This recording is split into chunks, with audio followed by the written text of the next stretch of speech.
So I said to Judy, you know, here was this guy facing his wife with that serious cancer operation. They didn't know whether she would survive or how bad it was. And she had extensive surgery that it's a miracle that doctors could perform what they did. And here this man sees his father sick and knowing he was dying because of dialysis. And then here he would be stuck with a big house, a 16-year-old child, and a 10-year-old boy. And they're very good children like everybody else's children. I says, and he went through agony. That was the love of his life. Those two, you could see, were very compatible. I says, and then she survived. So that's why I told her that at the restaurant. When she does this, you know, in other words, that wasn't enough for her. I said, after all, the brother died at 69. That's kind of young. That's only a few more years older than my son. But he had 3 children. He got 3 in-laws. They get along. I've been having at the son's house the Christmas Eve party. The mother and father were always there. And then the Christmas, they all went to the mother and father's house. And they had each couple had 2 children. So he saw his 3 children, his 6 grandchildren, and they were normal people like us. They worked, they did what they had to do, and they treated their children accordingly. So, but he had his life. He owned 2 houses.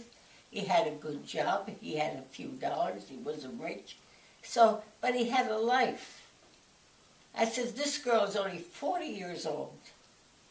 And her life was almost coming an end. And how would he feel when you love this woman and you're going to wind up the way you do? So, but still, you know, this reminds me, you have to know the psychology of those people from Italy, especially the Sicilians. Your grandfather was a little old-fashioned, but he listened to reasoning. Now, Uncle Frank doesn't get along with his brother Sammy. I don't know if you ever met Sammy. And there was something because sometimes Frank could be a pain in the ass. You know, let's face it, he was a thief. And his brother took care of some of the business with his horses. We know what horses involve. So he figured, the brother said, Sam said, sometimes it cost him money out of his pocket. But Frank and Judy always felt that he usurped him. But you know, horses are very, very expensive. Remember, I wanted to pay for something?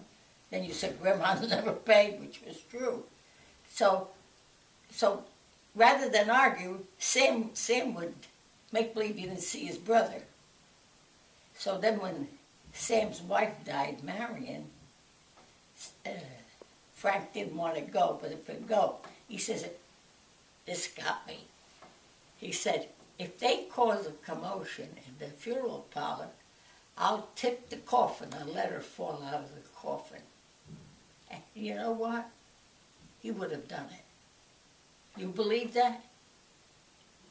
You believe that? And they think like that. If you feel you're going to upset anybody, yourself, don't go. But if you're going to go and figure, they had big fights in funeral parlors. Families always, those people always had fights in the funeral parlors and in weddings. But anyway, I said, that was your brother, but that was also, Michael was the son's name. I says, Michael, it was his father too, and he loved his father in a different way than you loved your brother. But she stiffened, in other words. She didn't say brazenly, but in other words, I don't agree with you.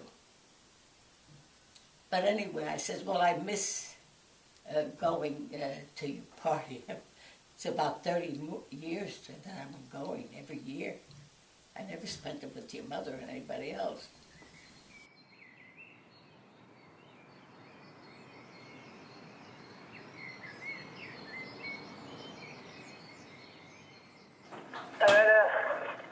Uncle Frankie, just calling to see how everything was. How's my little Gabby? I hope she's doing well. I know she will. Give her my love. And tell has 20-word conversation with her husband, so I wouldn't miss them. I hope she don't either.